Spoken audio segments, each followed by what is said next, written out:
ৰাইজৰ সমস্যা আপোনালোকে ক'লে পাৰিছে সেইদিনাখনি চিন্তামণি গড়টো আপোনালোকে কেলে খেলি মেলি কৰিলে তহঁতি সেইদিনাখনি চিন্তামণি গড় বিধায়কৰ বদনাম কেলে গাইছ সেইদিনাখনি আমাৰ গাঁৱলৈ বুলি কৈছে পাৰিছে ক'লে পৰাজয়ৰ ভয়ত গুণ্ডাগিৰিত নামিছে নেকি ৰূপজ্যোতি কুৰ্মী স্থানীয় শিক্ষিত যুৱ নেতাক আক্ৰোশমূলক আক্ৰমণ বিজেপি সদস্যৰ ৰাইজক সজাগ সচেতন কৰিবলৈ গৈ বিপদত স্থানীয় যুৱ নেতা মৰিয়নিত ৰূপজ্যোতিৰ শত্ৰু হৈ পৰিছে ৰাইজৰ দলৰ নেতা পৰাজিত হোৱাৰ আশংকাই খেদি ফুৰিছে নেকি বিজেপি বিধায়ক ৰূপজ্যোতি কুৰ্মীক বিগত সময়ছোৱাত বিধায়কগৰাকীৰ আচহুৱা অমাৰ্জিত গুণ্ডা সদৃশ আচৰণ কথা বাৰ্তাই সংবাদ মাধ্যমৰ শিৰোনাম দখল কৰি অহা পৰিলক্ষিত হৈছে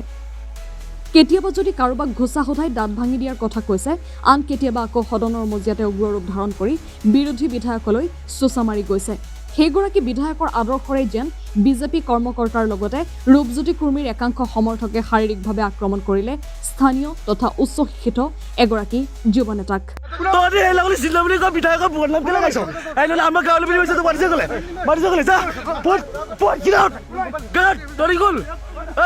তই ভিডিঅ' কৰিছিলি তই কেলা কৰিছিলি তই নহ'লে বিধায়ক তই বোলা তোক মাৰিছিলে ক'লে তই ক'লে মাৰিছিলে যা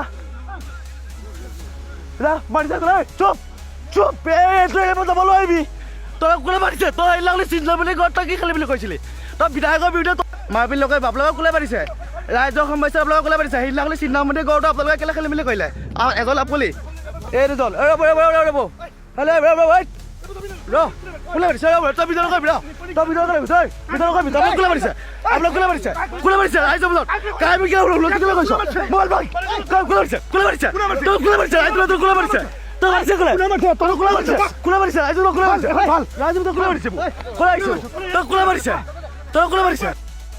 উল্লেখ্য যে সমষ্টিটোত ভিজিআৰ শ্ৰেণীৰ ভূমিত থকা 4খনকৈ প্ৰাকৃতিক বিল খান্দি বৃহৎ জলাধাৰ নিৰ্মাণ কৰাৰ কেন্দ্ৰীয় চৰকাৰৰ আঁচনি ৰূপায়ণ কৰাৰ কথা আছিল কিন্তু অঞ্চলটোত বসবাস কৰা কৃষিভিত্তিক বহু ৰাইজে চৰকাৰৰ এই সিদ্ধান্ত মানি লোৱা নাছিল যিটো কথা বুজাবলৈয়ে 31 ডিচেম্বৰত ৰাইজৰ কাষ চাপিছিল ৰূপজ্যোতি কুৰ্মী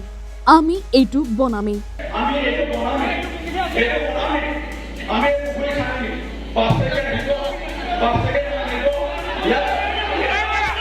তাৰ পাছতেই সভাত উপস্থিত থকা ৰাইজৰ বিৰোধিতা ৰূপজ্যোতি কুৰ্মীক ৰাইজৰ বিৰোধিতা দেখি অৱশেষত সেই স্থানৰ পৰা পলাই আঁতৰি যায় বিধায়ক ৰূপজ্যোতি কুৰ্মী সেই ৰাজহুৱা সভাত স্থানীয় যুৱক হিচাপে দেৱাংগ সৌৰভ গগৈও উপস্থিত আছিল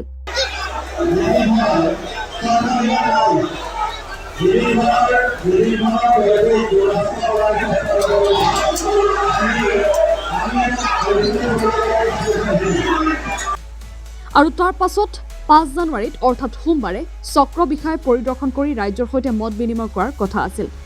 তেতিয়াই স্থানীয় লোকৰ নিমন্ত্ৰণ ক্ৰমে উচ্চ শিক্ষিত যুৱক দেৱাংগ সৌৰভ গগৈয়েও 4জনমান ব্যক্তিৰ সৈতে উপস্থিত হৈছিল সেই স্থানত সেইগৰাকী যুৱককে হঠাৎ হাতত বাঁহেৰে নিৰ্মিত অস্ত্ৰৰে ৰমেন দাস নামৰ বিজেপিৰ এগৰাকী কৰ্মকৰ্তাৰ লগতে কেইবাগৰাকী বিজেপি সমৰ্থকে দেৱাংগ সৌৰভ গগৈক শাৰীৰিক আক্ৰমণ কৰে গতিকে তেনেকুৱা ধৰণৰ শাৰীৰিকভাৱে আক্ৰমণ কৰি আমাক অপদস্থ কৰিবলৈ চেষ্টা কৰা হয় আমি বিচাৰিছোঁ ইয়াৰ উচিত তদন্ত হওক আৰু আগন্তুক দিনত যাতে এনেকুৱা ধৰণে ইয়াত গুণ্ডা বাহিনী ৰূপজ্যোতি কুৰ্মী গুণ্ডা বাহিনীয়ে আমাৰ ৰাইজৰ ওপৰত আক্ৰমণ কৰিব নোৱাৰে ৰাইজে বিচাৰিছে যে ইয়াৰ উচিতভাৱে এইটো চৰকাৰে দিয়ক ডিপিআৰটো দিয়ক উচিত বিচাৰ হওক কেনেধৰণে কামটো হওক তাৰ